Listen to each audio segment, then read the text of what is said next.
YouTube नगर वासियों, स्वागत है आपका अमेजिंग सर यूट्यूब चैनल पर। आज हम आपको हाई स्कूल 2023 हिंदी के क्वेश्चन पेपर को, जिसका कोड डीसी है, पूरा सॉल्व कराएंगे। तो चलो शुरू करते हैं।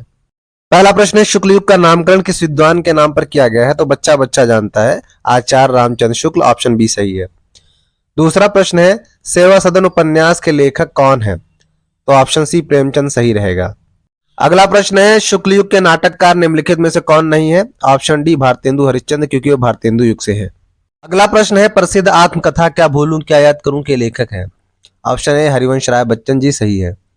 अगला प्रश्न है, निम्नलिखित में से कौन प्रसिद्ध यात्रा साहित्यकार है? ऑप्शन सी राहुल सांकृत्यायन, जिनका मशहूर शेर है, सैर कर दुनिया की गाफिल जिंदगानी फिर कहां, जिंदगानी गर रही तो नौजवानी फिर कहां। तो ऑप्शन सी राहुल सांकृत्यायन सही है। अगला प्रश्न है, रीति काल के वीर रस के प्रसिद्ध कवि है भूषण। ऑप्शन सी सही है। अगला प्रश्न है, रामचंद्रिका के रचनाकार है? ऑप्शन बी केशव दास सही रहेगा। अगला प्रश्न है, प्रिय प्रवास किसकी रचना है? प्रिय प्रवास अयोध्या सिंह उपाध्याय हरिऔध जी की रचना है। अगला प्रश्न है, राम की शक्ति पूजा के रचनाकार? ऑप्शन ए सूर्यकांत त्रिपाठी निराला जी है। अगला प्रश्न है, निम्नलिखित में से कौन प्रगतिवादी युग का कवि नहीं है? ऑप्शन डी भारतेंदु हरिश्चंद्र, क्योंकि वो भारतेंदु युग के कवि हैं। अगला प्रश्न है, हास रस का स्थायी भाव हास है। ऑप्शन बी सही है।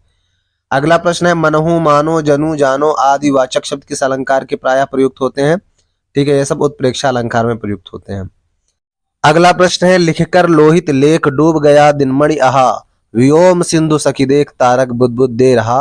वो प्रयुक्त पंक्तियों में प्रयुक्त छंद है। इसके विषम चरणों में 11-11 और सम चरणों में 13-13 मात्राएं हैं, इसलिए ऑप्शन डी सोरठा सही है।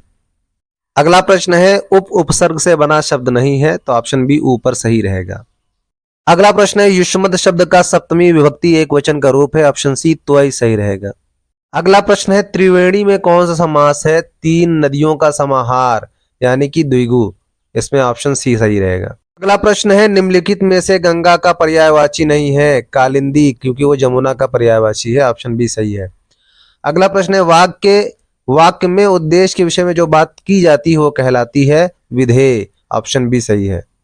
अगला प्रश्न है, क्रिया का लिंग वचन पुरुष कर्म के अनुसार होने पर वाच्य होता है? तो जैसा कि क्वेश्चन से ही पता चल रहा है, ऑप्शन सी कर्मवाच्य सही है। अगला प्रश्न है, आज भी भारत में अनेक अभिमन्यु हैं, रेखांकित पद परिचय है। अभिमन्यु उस तरह से व्यक्तिवाचक संज्ञा है, लेकिन यहाँ पर अनेक अभिमन्यु, किसी विशेष अभिमन्यु की बात नहीं बात हो रही है, तो इसलिए ये जातिवाचक संज्ञा पुल्लिंग बहुवचन कर्म कारक, यानी ऑप्शन बी सही रहेगा। यहाँ पर बहुविकल्पीय प्रश्न समाप्त होते हैं और वर्णात्मक प्रश्न शुरू होते हैं।